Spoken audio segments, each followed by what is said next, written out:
Hello history buffs, welcome back for another video. I'm still not allowed to go to work, so I'm here doing my next favorite thing, making YouTube videos. Now, millions of people are in this exact same situation and looking for things to do, so I have a public history suggestion. A colleague of mine suggested on Facebook that we all keep records of living through this pandemic. These are exceptional times, nothing even kinda like it's happened for 100 years, and enough has changed since then. Society is structured entirely differently, and what we're living through now needs to be kept for posterity in the future. And because this suggestion circles around filling a silence in the archives, I'd like to talk a little bit more about those silences. Before we can get into silences, we need to start with some basics. Who keeps archives? Usually archives will have an organizational affiliation. This could be the government, a local government, state government, national government. It could be a museum or a university. It could be a wealthy individual or a company. What all these have in common are social power. If the government is the one keeping an archive, then you get the government's point of view on history. If a university is keeping an archive, then you get the university's view on history. And if you have a wealthy person or a business keeping an archive, then you have that perspective on history. Where silences start to come in are in the selection of perspectives that you save.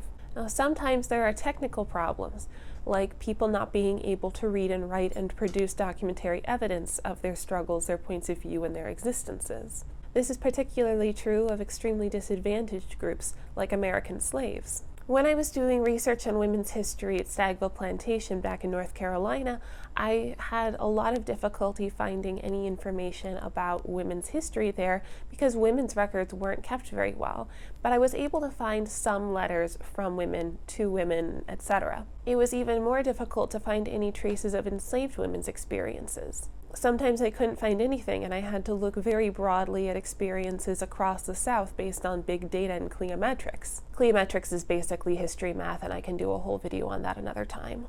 These documents had been collected and preserved by the Benahan and Cameron families, but they were being stored by the University of North Carolina. If you know anything about the University of North Carolina Press, you know that they publish some cutting-edge Southern histories. If they can't get their hands on the appropriate documents to document Southern life, Southern Black plantation life, then it's not there. So there's a few problems. One is creation of documents. The second is preservation, who is donating the materials, who's saving the materials. One of them is going to be keeping materials, and then there's access to materials. And this is going to be another limiting factor. Archives are institutions that cater towards researchers and specialists. When you go in, you have to know how to use a finding aid, you have to know what different jargony terms mean, you have to know how to order boxes and folders of materials. There's a lot of things that you wouldn't necessarily know if you weren't trained in how to do archival research. Sometimes you even need a special ID, so you have to be able to prove who you are in order to access the materials. For other people, travel is going to be the limiting factor. A lot of archives aren't interested in putting their collections online or just don't have the manpower to do it. I used to work at an archive for 2 years, and one summer I spent the entire time digitizing one collection, and I didn't even finish. It's not as simple as just throw things up online. You actually have a lot of work to be done in order to make that happen, and a lot of archives just don't have the ability, so the only way to get the information is to show up in person. In order to do this, you have to have a lot of flexibility and security and financial stability to travel, to take days off to get where you're going. Maybe you have institutional support, maybe you have a research grant. You have to have a lot in order to get there. Not everybody's going to be able to do that. So we're coming up to our fourth silencing factor, and that is the interests of the researcher and the publisher. Basically, where we're coming from as researchers and what our historiography looks like is going to impact what we're researching and what we write next. It wasn't until the 1980s that we get our first monograph written about Black women's history. And people were saying, is there enough history to write an entire monograph about Black women? Well, yeah, now we say, of course. That was a real question they were asking in the 80s. And then coming up to the modern day, we have some new issues that are making themselves known in digital history. While I was working at the archive, my supervisor told me that there was an impending digital dark age. Essentially, nothing lasts forever, and this includes digital items. And while digital items have certain benefits, like needing less storage, we also don't know how to properly care for them. This is one of the same issues we have with storing plastic items. Plastics fall apart, bit rot is a real problem for digital archives, and we don't know how to keep things preserved forever.